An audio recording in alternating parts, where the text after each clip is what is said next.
Hello everyone, কেমন আছো সবাই? তো এটা হচ্ছে সরস্বতী পুজোর আগের দিনের ভিডিও। দিতে একটু লেট হয়ে গেল। এই সরস্বতী ঠাকুরের পিঁড়িটা একটু রং করে সাজালাম, কেমন হয়েছে জানিও। তো এই হচ্ছে এবারের সরস্বতী ঠাকুর। দেখো কত সুন্দর লাগছে, মুখটা কত মিষ্টি হয়েছে। আর এটা হচ্ছে আমাদের ঠাকুর ঘর।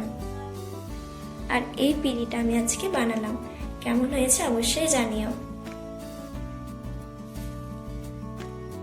হ্যালো এভরিওয়ান, কেমন আছো সবাই? আশা করছি খুব খুব ভালো আছো, আর আমিও ভালো আছি। তো আজ হচ্ছে সরস্বতী পুজো, সবাইকে জানাই হ্যাপি সরস্বতী পুজো। তো তোমাদের সরস্বতী পুজো কেমন কাটছে অবশ্যই জানিও, আর আমাকে কেমন লাগছে সেটাও জানিও। সকাল সকাল স্নান সেরে বসে পড়েছি ঠাকুরের কাছে। তারপর দিয়ে দিলাম আলপনা। ভেবেছিলাম একটা বড় করে আলপনা করব, কিন্তু জায়গাটা একটু ছোট, তাই আর করা হলো না। কেমন লাগছে ঠাকুর ঘরটা কমেন্টে জানিও। আচ্ছা, সরস্বতী পুজোর মিনি ব্লগগুলো দেখলে? না দেখে থাকলে অবশ্যই দেখে এসো। আমার মিনি ব্লগের চ্যানেল হলো রাখি ব্যানার্জি শর্টস। আমি চ্যানেলটি মেনশন করে দেবো, ওখান থেকে তোমরা দেখে আসতে পারো। আর হ্যাঁ, অবশ্যই সাবস্ক্রাইব করে দিও।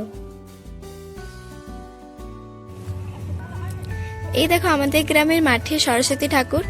আরো গ্রামে অনেক ঠাকুর করেছে, সেগুলো তোমাদেরকে দেখাবো। আর সেভাবে রোদ ওঠেনি। তো সকাল সকাল স্নান করে রেডি হয়ে গেছি, কেমন লাগছে আমায় অবশ্যই জানিও। এই ড্রেসটা মামা বাড়িতেও পরেছিলাম, আমার খুব খুব ভালো লেগেছে, তাই আজকেও পরে নিলাম। কেমন লাগছে অবশ্যই জানিও। টাটা। সবকিছু রেডি, তারপর জেঠু এখানে পুজো করছে। পুজো হয়ে গেলে আমরা সবাই পুষ্পাঞ্জলি দিয়ে দিলাম। তারপর এখানে ভোগ প্রসাদ রেডি করছে।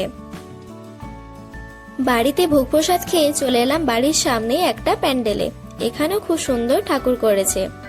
তো আমার এই সরস্বতী পুজোর ব্লগ তোমাদের কেমন লাগলো অবশ্যই জানিও। আর হ্যাঁ, ভিডিওটি ভালো লাগলে লাইক, কমেন্ট, শেয়ার আর সাবস্ক্রাইব করে দিও। দেখাচ্ছে পরের ভিডিওতে। সবাই খুব ভালো থেকো, টাটা।